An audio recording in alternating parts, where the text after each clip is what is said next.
ಬಡ ಮಹಿಳೆಯರ micro finance ಸಾಲವನ್ನ ಮನ್ನಾ ಮಾಡಿ, ಹಾಗೆಯೇ ಕೋವಿಡ್-19 ಪರಿಹಾರ ಎಲ್ಲಾ ಬಡವರಿಗೂ ನಗದು ರೂಪದಲ್ಲಿ ನೀಡಿ ಅಂತ ಕರ್ನಾಟಕ ರಾಜ್ಯ ಋಣಮುಕ್ತ ಪುತ್ತೂರು ತಾಲೂಕು ಸಮಿತಿ ಅಧ್ಯಕ್ಷರಾದ ಬಿಎಂ ಭಟ್ ಆಗ್ರಹಿಸಿದರು.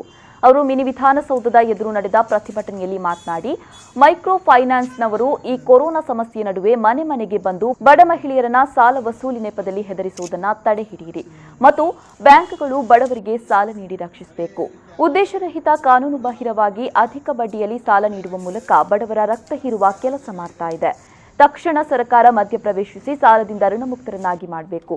ರಾಷ್ಟ್ರೀಕೃತ ಬ್ಯಾಂಕ್ಗಳಲ್ಲಿ ಬಡವರಿಗೆ ತಕ್ಷಣ ಸಾಲ ಸಿಗುವಂತಾಗಬೇಕು ಅಂತ ಅವರು ಸರ್ಕಾರವನ್ನ ಆಗ್ರಹಿಸಿದರು. ಈಗ ಲಾಕ್ಡೌನ್ ಸಂತ್ರಸ್ತರಾದಾಗ ಎಲ್ಲ ಹೊರೆಯನ್ನು ಕೂಡ ದುಡಿಯೋ ಜನರ ತಲೆಗೆ ಹಾಕೋದಲ್ಲ, ಎಲ್ಲವೂ ಕಾರ್ಮಿಕ ವರ್ಗದ ತಲೆಗೆ ಹಾಕೋದಲ್ಲ. ಎಲ್ಲ ಅವರನ್ನು ಕೆಲಸ ತೆಗೆದು ಅವರಿಗೆ ಸಂಬಳ ಇಲ್ಲದೆ ಮಾಡುವಂಥದ್ದು, ಅವರಿಗೆ ಕೆಲಸ ಇಲ್ಲದೆ ಮಾಡುವಂಥದ್ದು, ಮತ್ತೆ ಬೇರೆ ಬೇರೆ ರೀತಿಯಲ್ಲಿ ಬೆಲೆ ಏರಿಕೆ ಮಾಡುವಂಥದ್ದು, ಈ ರೀತಿಯಲ್ಲಿ ಮತ್ತೆ ಅವರ ಕೆಲಸದ ಅವಧಿಯನ್ನು ಹೆಚ್ಚಳ ಮಾಡುವಂಥದ್ದು, ಇದೆಲ್ಲವೂ ಕೂಡ ಕಾರ್ಮಿಕ ವರ್ಗ ದುಡಿಯೋ ವರ್ಗದವರ ತಲೆಗೆ ಹಾಕುವಂಥದ್ದು ಕಾಣ್ತಾ ಇದೆ.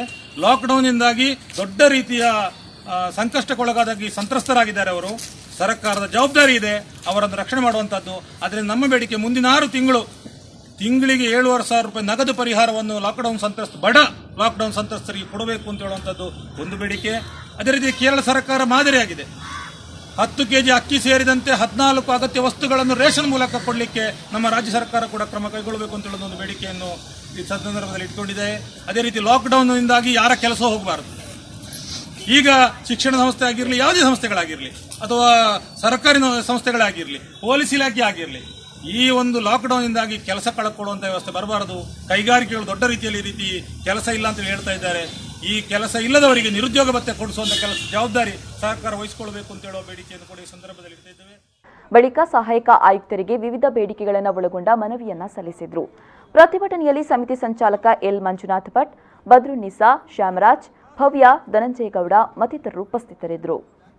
ಆದರೆ ಖಾಸಗಿ ಆಸ್ಪತ್ರೆಯಲ್ಲಿ 10,000 ಅಧಿಕೃತವಾಗಿ ಅಲ್ಲದಂತ ಹಣವನ್ನು ಸರ್ಕಾರಕ್ಕೆ ಲೆಕ್ಕ ಇಲ್ಲ. ಈಗ ಖಾಸಗಿ ಆಸ್ಪತ್ರೆಗಳಿಗೆ ಅವಕಾಶ ಮಾಡಿಕೊಟ್ಟಿದ್ದಾರೆ. ಆದ್ರಿಂದ ಖಾಸಗಿ